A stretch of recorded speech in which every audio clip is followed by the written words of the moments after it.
एखादी मुस्लिम महिला मयत झाली असेल तर त्या महिलेच्या मिळकतीचे वारस कोण, कोणाला किती हिस्सा मिळतो? नमस्कार, मी ॲडव्होकेट कैलास नाईक, कोर्ट कचेरी या यूट्यूब चॅनलवर आपले स्वागत आहे.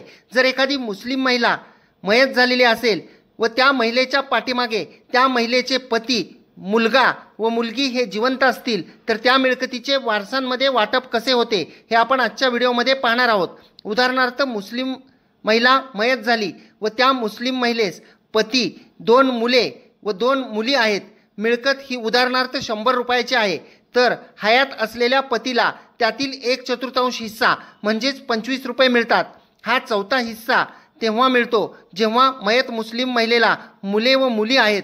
परंतु जर मयत मुस्लिम महिलेला मुले नसतील तर मात्र पतीला मयत पत्नीच्या मिळकतीमधील अर्धा हिस्सा मिळतो. वर दिलेल्या उदाहरणाप्रमाणे 100 रुपयेमधील चौथा हिस्सा म्हणजेच 25 रुपये पतीला मिळाल्यानंतर 3 हिस्से म्हणजेच 75 रुपये शिल्लक राहिले. त्या 75 रुपयाचे 6 हिस्से होतात म्हणजेच 12 रुपये 50 पैसे एवढा एक हिस्सा होतो. आता हे 6 हिस्से आपण का केले आहेत हे सुद्धा आपण जाणून घेणे महत्त्वाचे आहे. कारण आपल्याला माहीत आहे की मुस्लिम वारसा कायद्याप्रमाणे मुलांना डबल हिस्सा म्हणजेच 2 हिस्से मिळतात व मुलींना सिंगल म्हणजे 1 हिस्सा मिळतो. म्हणजे या उदाहरणामध्ये 2 मुले आहेत म्हणून 4 हिस्से व 2 मुली आहेत म्हणून 2 हिस्से असे मिळून आपण 6 हिस्से केलेले आहेत. म्हणजेच पतीला जी मिळकत गेली ती सोडून उर्वरित 75 पैशामध्ये आपण 6 हिस्से केल्यानंतर 12 रुपये 50 पैशाचा एक हिस्सा होतो. आता या 12 रुपये 50 पैशाचे 2 हिस्से मुलांना मिळतात म्हणजेच 25 रुपये 25 रुपये असे दोन्ही मुलांना प्रत्येकी मिळतात व मुलींना दोघींना प्रत्येकी 12 रुपये 30 पैसे एवढा हिस्सा मिळतो. म्हणजेच थोडक्यात संपूर्ण मिळकत उदाहरणार्थ 100 रुपयाची असेल तर मयत मुस्लिम स्त्रीच्या पतीला 25 रुपये मिळतात. 2 मुले असतील तर मुलांना प्रत्येकी 25 रुपये मिळतात व उर्वरित 25 रुपये हे प्रत्येकी 12.5 रुपयाच्या हिश्शाप्रमाणे दोन्ही मुलींना मिळतात. परंतु जर एखादी मुस्लिम महिला मयत झाली व त्या मुस्लिम महिलेच्या पाठीमागे त्यांचे पती व फक्त 2 मुलीच असतील तर त्या परिस्थितीमध्ये वाटप कसे होते हे आता आपण पाहणार आहोत.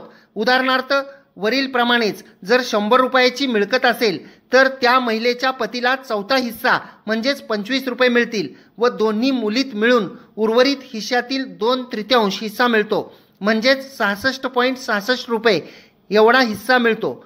परंतु एक मुलगी असेल तर मात्र त्या महिलेच्या पतीला गेलेला हिस्सा सोडून उर्वरित हिस्सेतील अर्धा हिस्सा मिळतो. या उदाहरणामध्ये 2 मुली असल्यामुळे 2/3 हिस्सा म्हणजेच 66.66 रुपये भागिले 2 म्हणजेच 33.33 रुपये एवढा एक हिस्सा झाला. तो 33 रुपये 33 पैसे एवढा हिस्सा प्रत्येकी त्या 2 मुलींना मिळतो.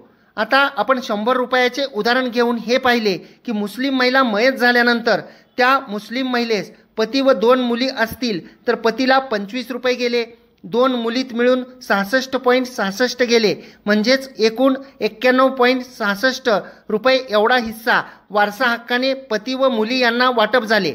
आपण 100 रुपयातून 91 रुपये 66 पैसे वजा केल्यानंतर 8 रुपये 34 पैसे एवढा हिस्सा शिल्लक राहिला आहे. त्या मुस्लिम महिलेचे उर्वरित 8.34 रुपये एवढा हिस्सा हा त्या मयत महिलेचे वडिलांना मिळतो. जर वडील नसतील परंतु भाऊ व बहिणी असतील तर त्यांना मिळतो. भाऊ असेल तर भावाला 8 रुपये 34 पैसे मिळतील. जर 2 भाऊ असतील तर 8 रुपये 34 पैशामध्ये 2 हिस्से होतील. जर 1 भाऊ व 1 बहीण असेल तर 8 रुपये 34 पैशाचे 3 हिस्से होतील. त्या 3 हिस्स्यातील 2 हिस्से हे भावाला मिळतील व 1 हिस्सा हा बहिणीला मिळेल. म्हणजेच आधी मुस्लिम वारसा कायद्याप्रमाणे ज्यांना ज्यांना स्पेसिफिक हिस्से द्यावेत असे नमूद केलेले आहे त्यांना ते मिळतात व उरलेल्या हिस्स्याचे वरीलप्रमाणे हिस्सेवारी होते. आपण उदाहरणासह मयत मुस्लिम महिलेच्या मिळकतीबाबतचे हिस्से वरीलप्रमाणे सांगण्याचा प्रयत्न केलेला आहे. हा व्हिडिओ आपल्याला आवडलेला असला तर या व्हिडिओला जरूर शेअर करा. कोर्ट कचेरी या यूट्यूब चॅनलला आपण अद्याप सबस्क्राईब केलेले नसेल तर सबस्क्राईब जरूर करा. शेजारचे बेल आयकॉनचे बटन जरूर दाबा म्हणजे आपल्याला व्हिडिओचे नोटिफिकेशन येत राहतील. तसेच कोर्ट कचेरी ऑफिशियल या इंस्टाग्राम व फेसबुक पेजला फॉलो करा. RJ कैलास या फेसबुक पेजला फॉलो करा. धन्यवाद.